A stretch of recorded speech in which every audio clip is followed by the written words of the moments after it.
player that Cecil Lammey really liked what he saw out of at rookie minicamp at Broncos Park, powered by Common Spirit. Right. And it is not R.J. Harvey, who we spent some time yesterday talking about what he could be, his ability, kind of some expectations to set for him, all-purpose yards.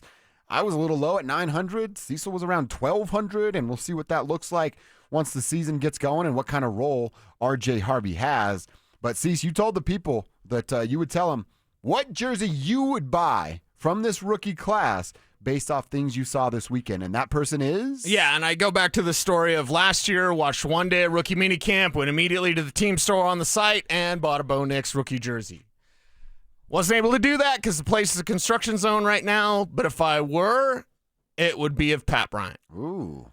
It would be of Pat Bryant. I saw exactly, we talked to Kliss last week, and I said, Kliss, are we going to see a situation one-on-one where it's Barron versus Bryant? And he's like, whoa, I don't know about that.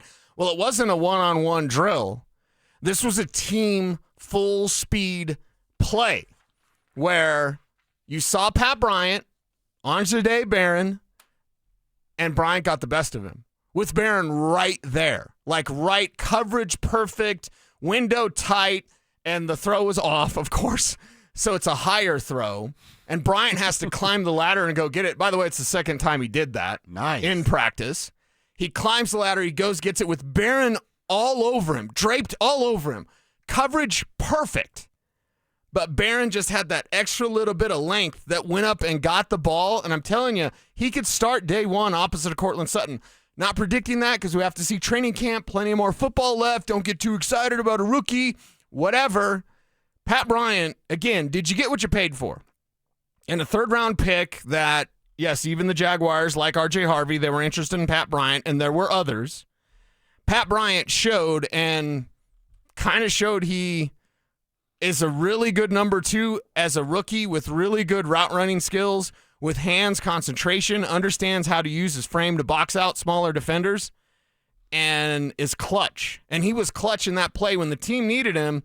The throw was made. It's Bryant versus Barron. It's first rounder versus third rounder, and the third rounder won. I love that. Absolutely love that. And that's why I asked you about route running stuff with R.J. Harvey, with how long, you kind of look at Marvin Mims, Vele, and Franklin, but we've talked about of needing a runway, needing to be developed to get, at the NFL level and be a serviceable player. We watched Marvin Mims do it, but about a year and a half in, Devon Vele had some flashes. Troy Franklin had the game, and it wasn't even a game. It was a catch in Buffalo for the one touchdown they scored in that wild card matchup. I look at it as this, of what this offense can look like. And if Pat Bryant is one of those day one starters, and we're talking about week one, Bo Nix under center, R.J. Harvey behind him, Evan Ingram lined up at tight end, Cortland Sutton out to his left, Pat Bryant out to his right. Yep. Marvin Mims in that slot spot, and then you get those 5 offensive linemen who can certainly carry their own weight for this Broncos team. That's a damn good football team offensively. Now let's see what the defense is, if they can continue to do their part as they have right. for pretty much ever, at least over the last 5-6 years. That's a solid option out there for Bo Nix, for the Broncos offense. Now, I also look at this with Pat Bryant, and this is something I talked about a little bit yesterday on Dover on Denver. Make sure you check that out on the Denver Sports YouTube page. That show is blowing up on YouTube. Thanks, man. I had some fun doing it. I talked about yesterday the chance of Pat Bryant seeing second and third cornerbacks, and this offense, I believe, is going to take a bigger step. Yeah. I believe it's a much bigger step that this offense takes in 2025. I don't think it's that crazy to talk about Pat Bryant maybe being in the Rookie of the Year conversation. I'm not saying he's winning it. Right. Bo got invited and didn't win it, and that's in the moment you're like, yeah, that kind of stinks. Then you look back and like, 6th quarterback off the board was in the Rookie of the Year conversation? Yeah. They got that right. That's kind of what I look like. I'm not going to guess him to win it. I won't even invest for him to win it. We'll see what the number is. I bet the number's pretty good. I bet it is too. But you know what I mean? Like, I think he's going to put up some numbers that make it hard to keep him out of the conversation. The dirty secret in the NFL is what? It's fit. Sean Payton with the receiver that he thinks has Michael Thomas traits. With the quarterback that he wanted out of everyone. Yeah. -1. Sounds pretty good, right? Yeah. Sounds really good. Sounds like something that people are sleeping on right now. And point blank period, all the talk is about Harvey. All the talk about the jersey numbers, like, Harvey can't ask for 7. Harvey wore 4 numbers at UCF. would bet Drew Spivak could name all 4 of them. I would bet that would be the case. As big of a college football fan as he is, I can't even name all 4. I had to look him up because I remember he wore 22. Okay. But he also wore 40 and 44. Oh, I love 44. So he wore 40, 44, 22, and 7. Okay. So everyone all up in their feelings Yeah. about the numbers. What jersey? Like, Pat Bryant wore 13 at Illinois, and that's what he's going to wear for the Denver Broncos. You can feel confident this young man can play. Now continue to prove yourself, because what are the steps of Devon Vele? What are the steps of Marvin Mims? What are the steps of Troy Franklin? That's why I can't yet say Pat Bryant is your number 2 receiver and maybe a future number 1. Was Michael Thomas number 1? Sure was. Yeah. So is Pat Bryant on that track? Too early to say that, honestly, but a hell of a debut and a player that we need to talk about. And speaking of things that people get all up in their feelings about, everyone up in their feelings about this schedule thing, here comes the NFL with more hype, right? The schedule is being released tomorrow. Tomorrow at 6 o'clock Mountain? Yes. So, or something like that. Yeah. But like, I know it's after our show. That's really all I care about. the games are going to be announced, and the NFL is hyping this up like it's, the second coming of the greatest thing ever, right? Like, I don't get all up in my feelings about the schedule release, and oh my God, they're playing in London against the Jets, guys. Like, yeah, okay.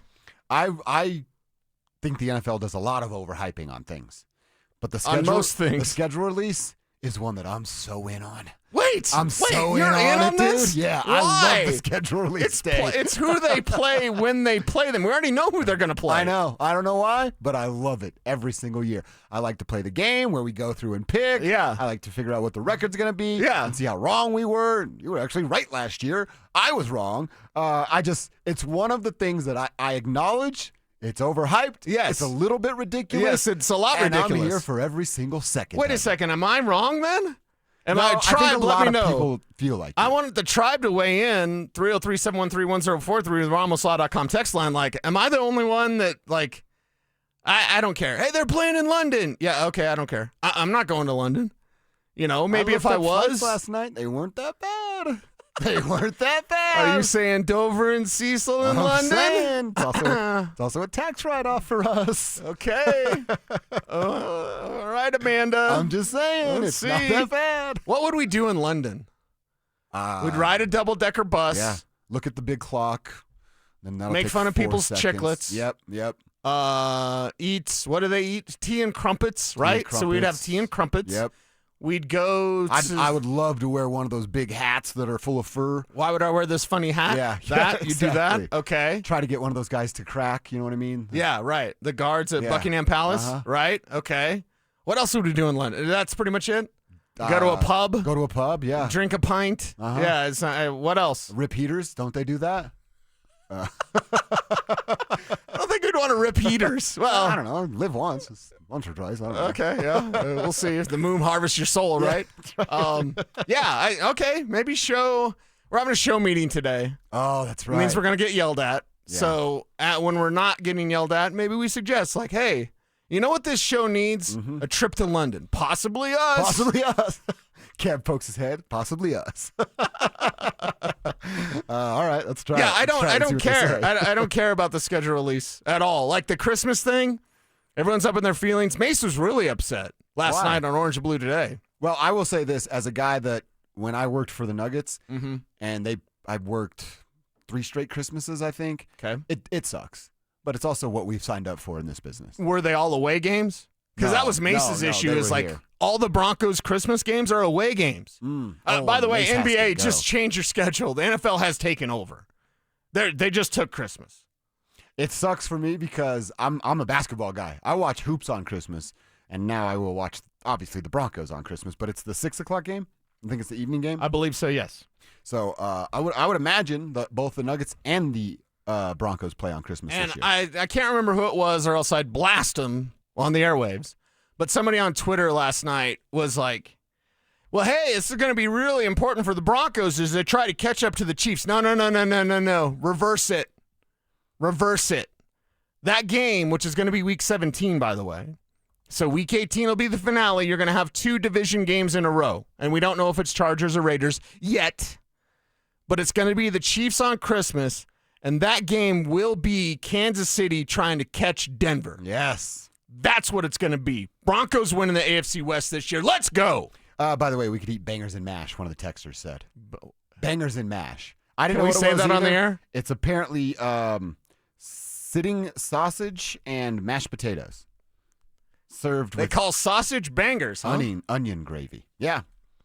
Yeah, and it fits. Looks like it plays a part in the photo I'm looking at.